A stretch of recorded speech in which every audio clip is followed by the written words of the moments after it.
हम पुनः जे आयल छी एखन सभागार में ऋषि कुमार झा, मैथिली लोकमंच के संपादक, मैथिली लोकरंग के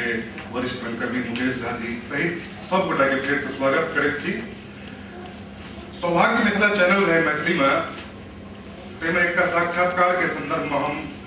स्वर्गीय प्रोफेसर मायानंद मिश्र लग गेल छलहुँ और हमर प्रश्न छलै जे मैथिली पत्र पत्रिका पोथी के बिक्री किया न होइ छै या एकर विकास किया न होइ छै, पत्रिका के प्रकाशन रुकि किया जाइ छै विषय में बड़ा छोट में जवाब देने रहे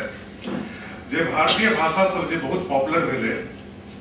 ओकर कारण गनेने रहे तो हमरा बंगला मराठी अपन भेटले, पत्रिका चलैत रहले, किताब के बिक्री बढ़ले, सब में अपन भाषाई चेतना जागले। मैथिली के कोनो महानगर पटनो एहन महानगर में भेटले और यह कारण रहल जे मैथिली पोथी के बिक्री बाजार, पत्रिका के बाजार ये सब विकसित नहीं चले। आइ के समय में जखन दिल्ली महानगर में हम कही 30% से बेसी लोग मिथिला के निवास करैत छथि दिल्ली के, तो हमरा सबका महानगर भेट गेल अछि दिल्ली के रूप में। और हमरा बुझनाइ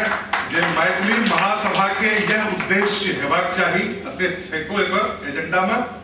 जे ई संवादहीनता जे छै एकरा केना तोड़ल जाय। निरंतर रूप से मैथिली में पहिने जते किताब निकलैत रहे ओहि से बेसी प्रकाशन होइ छै। छीट-फूट रूप से देखल जाए तो राष्ट्रीय राजधानी क्षेत्र नई दिल्ली से 4-5टा नियतकालीन या अनियतकालीन पत्रिका प्रकाशित होइ छै। रायपुर से पत्रिका मिथिलायतन, कलकत्ता से मिथिला दर्शन, कर्णामृत, Mithilashri, Mithila chamber of commerce के पत्रिका, तहिना नेपाल से आंगन, अपन मिथिला,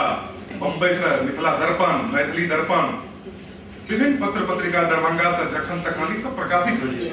लेकिन ककरो जानकारी नहीं छै, एकटा संवादहीनता छै। हमरा बुझना जे मैथिली महासभा अपन आरंभिक दिन में एहने एहन काज करत जे संवादहीनता के समाप्त कए के अपन जे वरेण्य साहित्यकार में समाप्त करबा के लेल, और जहिया संवादहीनता समाप्त भए जेतै खासकर राष्ट्रीय राजधानी क्षेत्र नई दिल्ली का में, तो हम बुझै छी बाजार स्वतः विकसित भए जेतै। मैथिली पोथी के, मैथिली पत्र पत्रिका के भूमिका रखबाक लेल कार्यक्रम के विराटनगर से आयल छथि